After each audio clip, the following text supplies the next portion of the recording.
next 5 years, you might spend $150,000 in taxes Yeah. to implement these strategies, which is going to likely reduce your exposure by 500,000.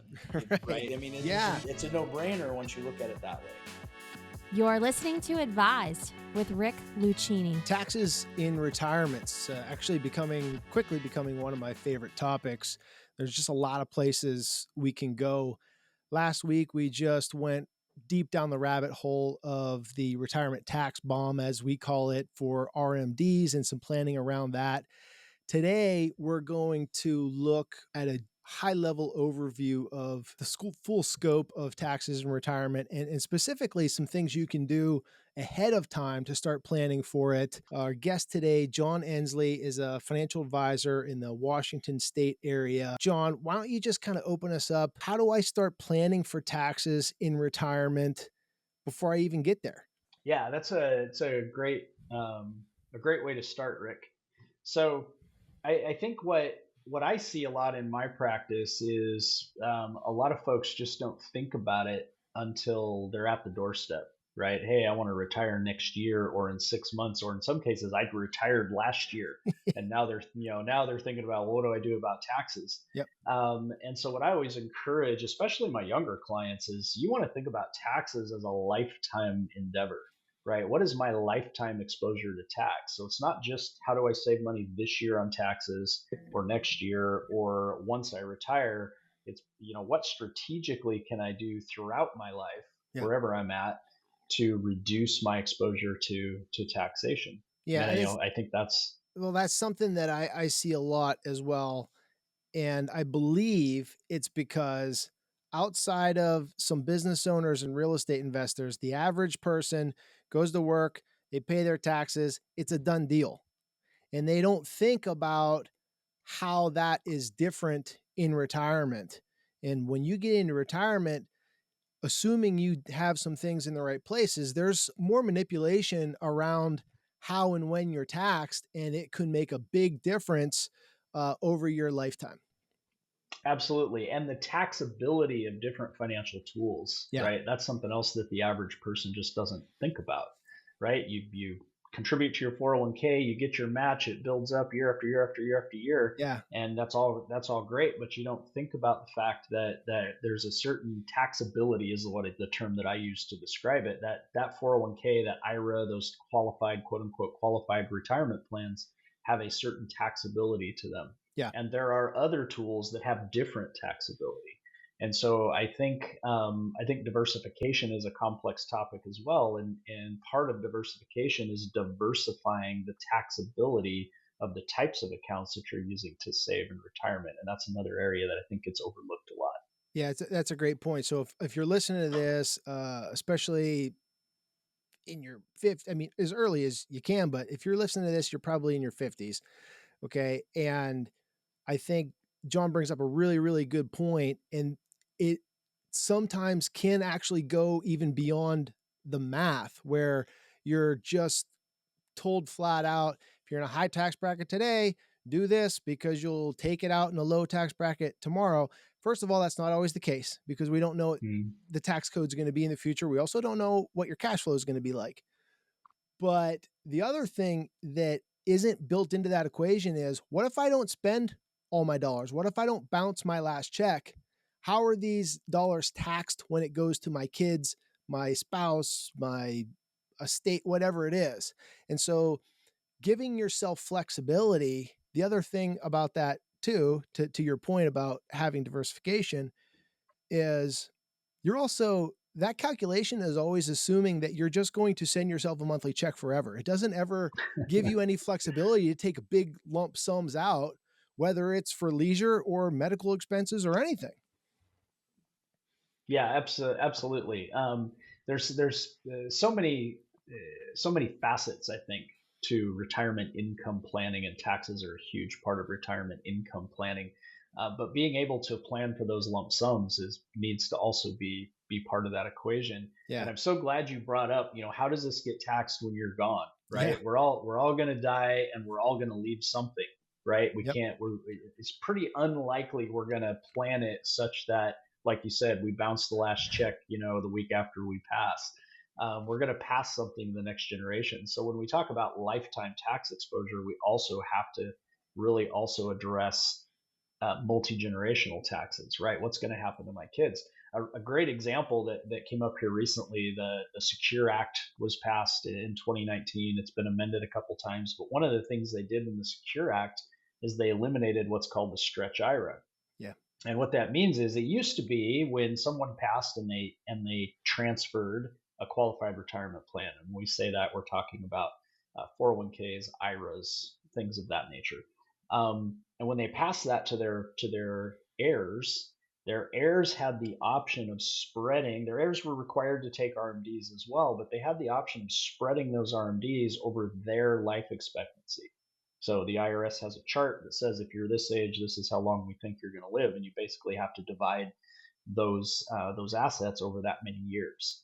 Yeah. That was called a stretch IRA. So if I'm 40 years old and I inherit this IRA, I can stretch those payments out over my life expectancy, which might be, I don't know, another 50 years or something. Yeah. That all changed with the Secure Act. They eliminated that stretch IRA. So now, with a handful of exceptions, most non-spouse beneficiaries of a qualified retirement plan have to liquidate that plan within 10 years. Yeah. And so if you think about that, if I'm 40 and I happen to be in a great career and I'm making $300,000 a year and I inherit a $2 million IRA, right, that I have to take an extra 200,000 a year now every year for 10 years, or take the whole 2 million at once at some point before 10 years, right? What's that going to do to my tax exposure? Yeah. If I happen to be in a high income earner when I inherit it, which if someone inheriting a large IRA, there's a good chance the beneficiary is a high income earner. Yeah. Yeah, right. It's a dramatic effect on taxes, and I think I run into so many people who have no idea what the Secure Act is, no idea what changes, and how it absolutely is going to impact them and their family. Yeah, and that's So something. No, John, that's something that we see a lot too, in not only where you're putting the dollars, but in retirement where you're taking the dollars from. And we don't have to get into the math about specific situations, but just in general, I have a lot of people that come to me and say, I have small pension from this place I used to work, Social Security, this and that. We've lived on our means, which is why we have $2 million, because we're just middle class, normal people.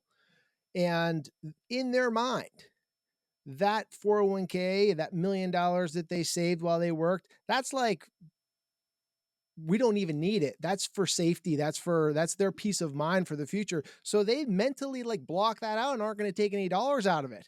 And really what they're doing is just creating this bigger tax bomb that's going to come out to them in the way of RMDs, which we'll touch on here in a little bit, but also is just going to be a bigger burden for their children and reduce their overall inheritance and their lifetime savings. Yeah, I like to talk with clients about the idea around, is there a point where you have enough in those types of accounts, in those retirement accounts? Is there a point where you want to start taking some after tax dollars and placing that in some places where it's going to create some benefits for you down the road? I think there is a point. It's different for everyone, right? Sure. It's not, there's no cookie cutter answer there. But there is a point where you go, okay, I have enough in the 401k. I have enough in the IRAs and so forth. I need to start putting money somewhere else now. All right, John, if I'm listening to this and I'm already retired, this is the first time hearing about tax planning, which unfortunately is a real thing. You and I are seeing it in our practice every day. For sure. I've got maybe some less options depending on what I did in my 50s. But now I'm here. There's nothing I can do about it. What are some things that I still can do? And actually, what are some things that are coming down the road at me that I don't even know about? So there's a thing that happens with people who have some large retirement plan balances, and that is that they kind of misunderstand the tax scenario. So when you have money in a 401k or an IRA, those types of tools, there's no avoiding tax on it. Yeah. Right. There really isn't. It's a matter of when you pay the tax. So So I think there's a couple of things that when you have those large balances and you realize, hey, okay, when these RMDs kick in here next year or 2 years from now or whatever the case may be, I'm going to be facing some tax consequences that I didn't expect. So Yep. what can I do? So then the main thing you can do is you can get some of that money out of those tools and accept that you're going to pay that tax today Yeah. as opposed to paying it over a period of years later. So I think a lot of people they kind of come at it with this approach of, well, how can I avoid it? Well, number one, you can't, Yeah. right? That's the price you paid for being able to have the matches and the pre-tax and all those years. The price Mhm. you pay is that at some point, the government gets their money. Yeah. There's no question about that. So once you understand that, it's not that you're going to pay tax or not pay tax, it's that you're going to pay tax now instead of later, right? So now there are some options that we have, right? Roth conversions is a very popular discussion with clients Yep. nowadays, right? You can Yep. convert some of that to Roth, which simply means you're going to liquidate the retirement plan, pay the tax, and then convert to Roth. Ideally, you pay the tax out of other income. You don't pay it out Yeah. of the retirement plan, right? That Yep. that becomes very inefficient if you're doing it that way. Yep. Um, but that doesn't mean that there aren't other ways to do something similar. So Roth conversions is one very effective way to do it, but that doesn't mean that you can't liquidate a portion of those retirement plans and put that money somewhere else as well. Yeah. Right. There are other places you could put it. You mentioned alternatives like real estate or businesses or things of that nature. In my practice, we use a lot of life insurance. Cash value life insurance can also be a very good strategy at that stage. So there's a lot of different things. Those are just a handful of options, but understanding that you can reduce your future tax exposure by perhaps paying some tax now and reallocating some of that money. And what I find is people with these types of accounts are very resistant to that reallocation conversation, right? Yeah. It just scares them for good reason, right? Yeah. It's a big tax bill and it's scary. Yeah. But when we talk about tax strategy, I think often we have to really focus on this idea that we are going to have to reallocate. If we're going to improve the tax situation in the future, we probably have to do some reallocation. We've got to move some money out of those accounts and put it somewhere else. Yeah. And I think the best way to do that and to frame that is to look at your tax obligation over your lifetime, not in any one calendar year. And that can be true in your 40s and 50s while you're building it up, like we talked about. Okay, at some point, yes, I keep getting a tax break, but I'm hurting myself in the future. And that also can be true when it's time to start reallocating some of these assets, like you talked about Roth conversions or something else. Yes, today my tax bill goes up. Of course, it's a Right. net increase in tax gain, but what model that out across my lifetime. And the reason these strategies exist is because what we're looking at is massive tax savings over a person's lifetime, especially which we touched on doesn't often get built into the equation. What happens when those dollars transfer to your adult children who are often doing well and in a high tax bracket already? Yes. And oftentimes, once you lay the numbers out, I mean, it just makes perfect sense, right? Yeah. You're okay. Over the next 5 years, you might spend $150,000 in taxes Yeah. to implement these strategies, which is going to likely reduce your exposure by 500,000. Right. Right? If you take, I mean, Yeah. it's a no brainer once you look at it that way. Yeah. But that 150 is a hard pill to swallow for a It lot of is, people. and you mentioned you mentioned something important that often I think goes overlooked too, which is when possible, pay the tax bill out of other accounts or out of other dollars, especially lower earning dollars that might be in cash or money market or something like that, because you're just putting more dollars in the thing that's going to go grow tax free, and this is your only opportunity to do it. You Yep. can't put more in a Roth than this, and that's another tough pill to swallow if not presented properly, because it's a lot easier just to say transfer 100,000 and hold back 25 so I don't have to do anything, Yes. versus transfer 100,000 and I write a check for 25 to the IRS. That's a different feeling, but the math says if you can do it the latter versus the former. For sure. Yep. I Yeah. think in most cases, there might be some exceptions here and there, but in most cases, if you've got the income to pay the tax and not Yeah. pull it out of the retirement plan, that's better. And just to recap, what we're talking about right there is the effects of RMDs or required minimum distributions on your large IRA or 401k. So for that person that's about to retire or retired, they already have the million plus in the 401k. They can't go back and save differently. That's okay. This is coming at you. Ignoring it and just saying, I don't want to pay taxes, that's not an option because it's coming for you.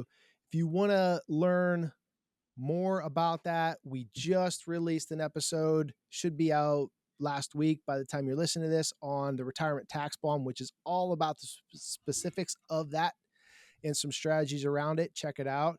But John, how about just spending some of it rather than other things that you're doing for cash flow, or literally just not taking dollars out because you mentally block it away as a safety net?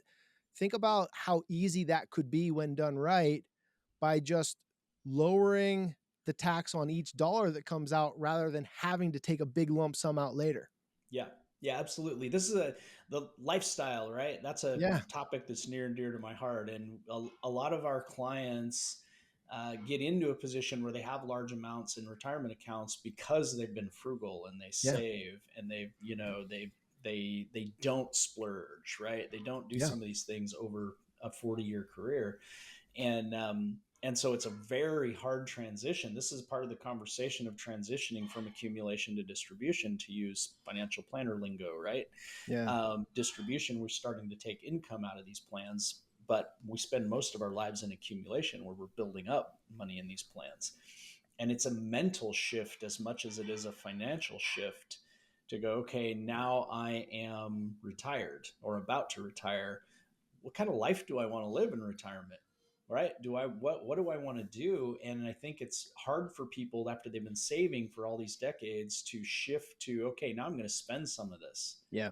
Now I'm going to go do some of these things in my life that I've wanted to do, right? I'm going to go sail around the world for a couple of years or whatever the case may be. Yeah.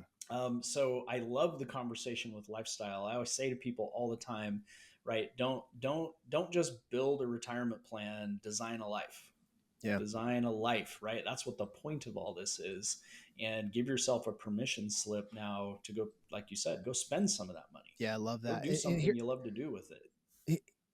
There's a couple points around that. Part of that is, I believe, the industry's fault because not you and I, the way we work with clients, but we as a whole, as a group, are taught to maximize your wealth. That's what we think you want. Maximize your wealth. Die with the most amount of money is most financial advisors' goal and how they give advice. Yep. And that comes into all different things: how you're allocated, how you spend money, when you take your Social Security, all these different things. You will have more money when you're 93 if you do it this way. Who the hell cares when they're 93? I want to do it when I'm 63, right? And so having that balance between maximizing or optimizing your happiness in your lifestyle versus just being the richest person in the cemetery is powerful. And then when you start looking at the tax impact of that, you can get away with, hey, if we're going to spend this much money, how much of it should come from this account this year versus that account versus that account? And how does that change next year when my wife goes from the marketplace to Medicare, right? And we can shift all those buckets based on what's happening in our tax life and get some of those dollars moving.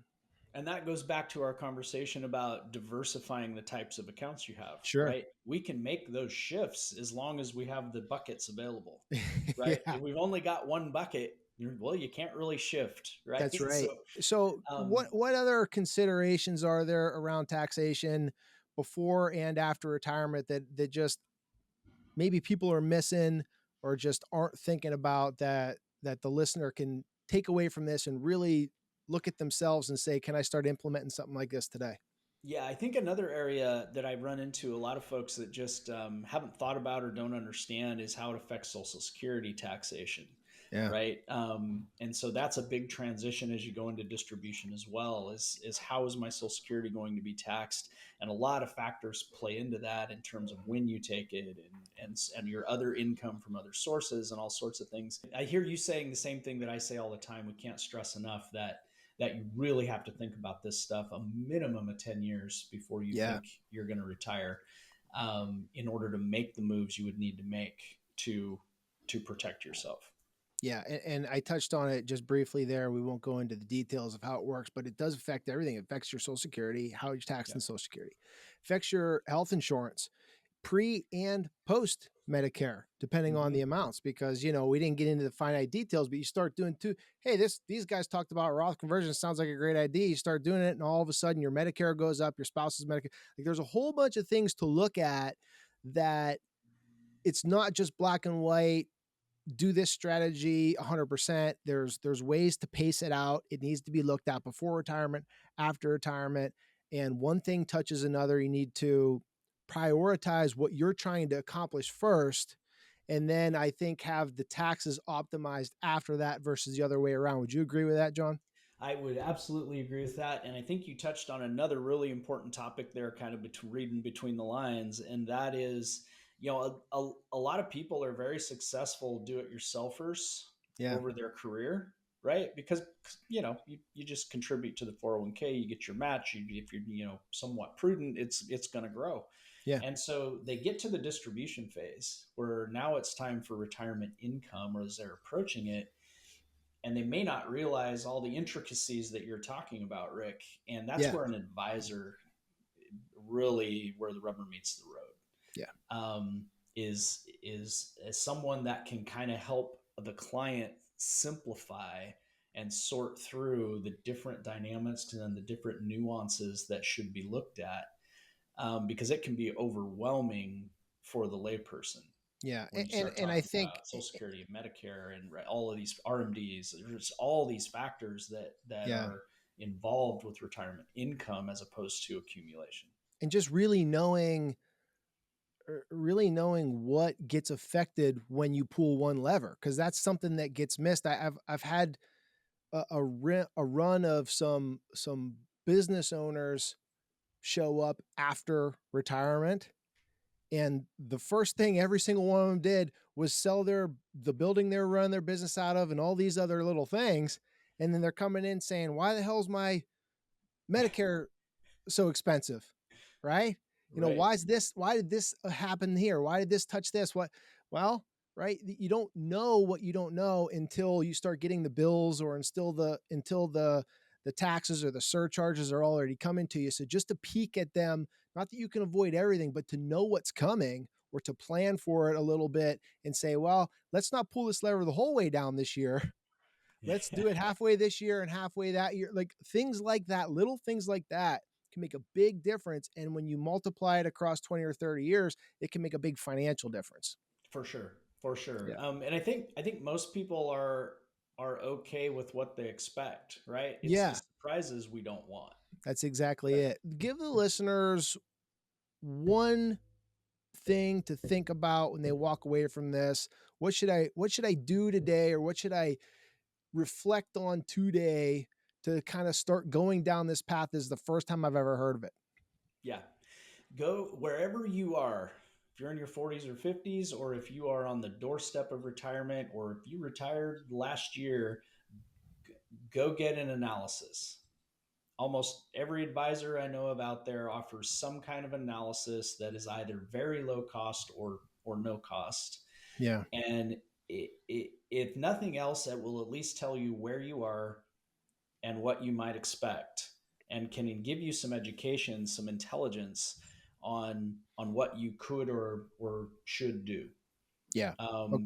Just go do that. Even if you don't work with an advisor long Yeah. term or hire somebody or whatever, go get an analysis. Yeah. Find out right? What somebody get an opinion, a second opinion, whatever you want to Yeah. look at it, and just see where am I now, and what are the potential consequences of where I'm at now in my future, so that you know, so that Yep. you're aware. Whether you Yep. choose to do something about it or not, or work with an advisor, is a totally separate issue. Yeah. Just get the intelligence so that you are aware of all the consequences that are possible Great. as And much as possible. I'm just going to add that wherever John is has a lot more high-end advisors maybe than in central Pennsylvania, because there's not a lot around here that are doing that sort of thing. If your analysis does not include the things we're talking about, your lifetime tax burden and how to optimize it, that's the wrong person. I think that's really the takeaway, is that that's being done out there. You need to be aware of it. And if you're DIYing, fine. Or if you have an advisor and they're not talking to you about this stuff, go get analysis done, get a couple second opinions. If you decide to then take that data and DIY it for the rest of your life, great. I don't care. Yep, more Right. power to you. But just know that these things are coming to you and there's things that you can do. John, how can people learn more about what you're doing and get in touch with you? So the best thing to do is hit my website, jensley.com. It's jensley.com. There is a, speaking of analysis, there's a pop-up that'll pop up right there for a retirement pathways analysis that I do. It includes the retirement income style awareness survey, the RISA survey that came out here pretty recently. A couple of different surveys. It's a whole process to give you that analysis. I do it free for the analysis. And of course, I do it free because a handful of the people that complete the analysis will be a good fit as a client, and I might get clients that way. But it's also, for me, I put that whole package together. It's pretty detailed. There's quite a bit of information there that it gives someone, because I want it to be valuable. Right. Yeah. If you're going to take the time to even talk to me, I want it to have value. So that is probably the best way to learn more about me and what I do, and maybe get that free analysis that I was just talking about. All right, buddy. Thanks for coming on. Appreciate it. Thanks, Rick. Thanks All for right. having me. It's been great.